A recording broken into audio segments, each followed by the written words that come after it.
Mark Sainsbury joins us. Mark, lovely to have you on. How are you? Is Mark there? How are you? I very well. see the issues, and the issues still carry on. Listen, mate, can I ask you first of all a question? I used to debate with your younger brother, I think, Noel, who's now a district court judge. Is that right? Yes, yeah, and doing well. He's done well for himself, hasn't he? He has. I mean, I think it's been an interesting experience. I mean, we rely so much, judges, you know, I mean, we're all critical and you look at their decisions and you know, we both wouldn't have held back in the past, Michael, on terms of, you know, what they've done. But boy, oh boy, it's such an important job. It's like teachers, you know, you get a dodgy one or one who's just not up to the thing and it just can ruin someone for life. But anyway, but it also can ruin the reputation of that particular profession as well. Yeah. So anyway, that's what he's doing, and I think he's you know, good on him. He can't talk about his work as much as he used to, but it's different now.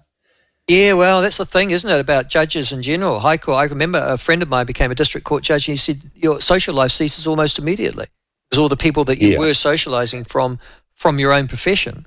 Now, you can't. And I think the hardest, even for the most isolated, to be the High Court judges. There's a bit of a community around the district court and stuff like that, but you're literally mixing with no one. I had a couple of guys I went through uni with who ended up doing that, and exactly what you said, that was turned into be quite a lonely existence. Mm-hmm. All right. And you're hardly mixing with everyone. No, well, actually, there's ironically... Well, I didn't mean to talk about this, but ironically this morning, Mark, there is a piece out from the New Zealand Herald that suggests that New Zealand lawyers are the unhappiest in the world. A University of Melbourne research survey shows that over a third of all New Zealand lawyers report experiencing moderate to severe psychological distress over the last year. There you go. Cheapers. Not a happy profession. Mind you, would it be as unhappy as journalism? Well, just about now. That just changed so much, hasn't it? I mean, it really has. And I know it sort of sounds sort of cliche, but I reckon we got the best years of it. You know, it's just everything is now people are frightened to say things. It's sort of constrained, and it's curation as well. What can you trust anymore, Michael? This is the issue I have. I mean, I could make a video of you or get AI and have you saying all sorts of despicable things and make you look like an absolutely terrible person. You could do the same to me. It's that, you know, you used to be able to, you'd say at least would say with the mainstream media, it used to be a statement of pride in some ways that, you know, that they had sort of standards and professionalism that you could rely on and you could challenge. That's all changed now. Mark, you were, I think I came across you first in the political realm. You used to work in the press gallery at Parliament. You then became, I think, TVNZ's chief political reporter. You then, you're a year older than I am. So, and I can remember thinking, I was in the gallery. We did the home show. We had the home show thing going. You did the home show, that's right. Okay, so then foreign correspondents. This was the great thing about, you know, TVNZ, and it's what's so sad about it now. When I joined TVNZ, it was 1980, right?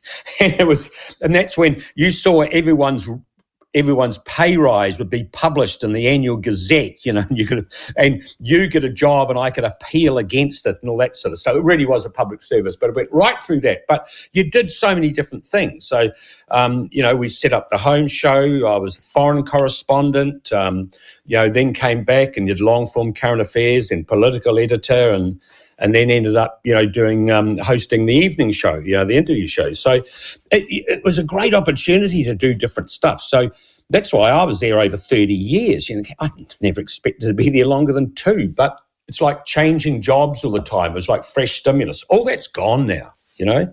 Well, and I guess there was a clear pathway too. I mean, you were a very prominent broadcaster. I think I remember you winning a media award. I think it was for fronting the Close-Up. God, and there you are, Close-Up. No Close-Up around these days, is there? No, there's not. And look, in some ways you could all see it coming. I mean, there was the change. There was a slow, continuous line, people dropping off from that old terrestrial TV model. But let us not forget, there's still a huge chunk of audience. Oh, absolutely. Still watch One News. Absolutely. It's a lot. But what everyone is terrified about is everything's going digital and they don't want to be left out. My biggest worry, I suppose, especially with TVNZ, is what's it there for? But surely you could be both. I mean, you mentioned the huge audience that Television One News still draws in. I think it's 350 or something, about 1,000 viewers every night. Occasionally it'll be more than that. It's a huge number. But also, you've still got the ability to digitally rebroadcast that. Why isn't there some sort of happy medium where you can be both? Well, see, here's the issue, and that's what, say you're running a digital platform, all right? So do you keep everything for your showpiece 6 p.m. or do, say, like the story with the, with the police and what on earth is, harm and family harm and that sort of stuff, that comes out. So everything is getting pumped out. By the time people get to 6, there's nothing there. People have seen it pretty much, unless you're not following it on social media.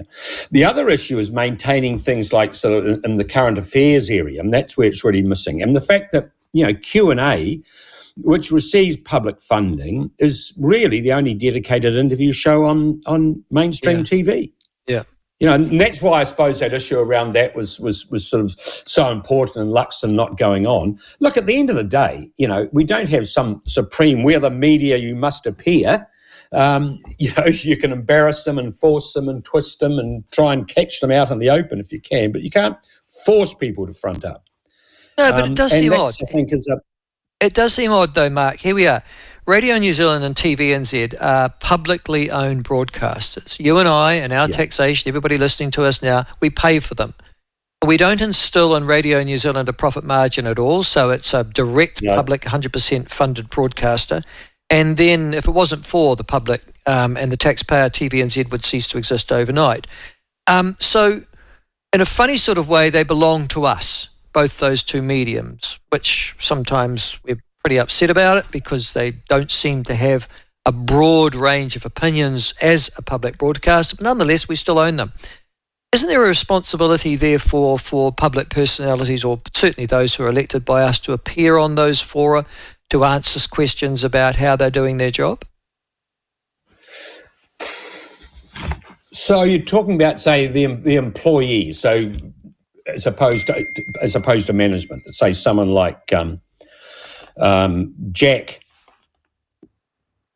Tame, are you saying should be available to come on, say, your show, Michael? No. I'm saying that given that we own these public media broadcasting platforms, Mark, shouldn't politicians who are also paid for the be appearing on them?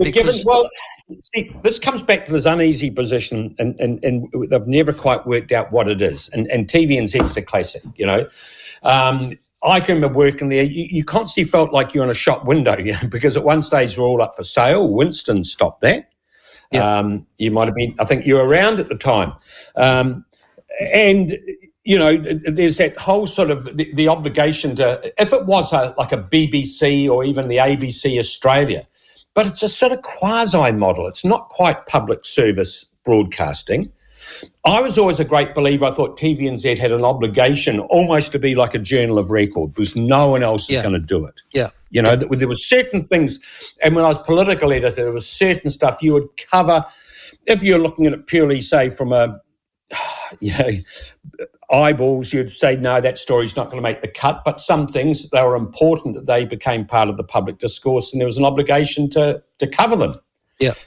None of that is even there. Not even a vestige of that is there anymore. And that comes back to what I said before about TVNZ and what's it there for. So if it's not going to provide current affairs, if it's not going to provide, it's going to be that sort of journal of record, or we're going to make sure that the regions are covered, or all this sort of thing. But it's not going to do all that. Why is it there?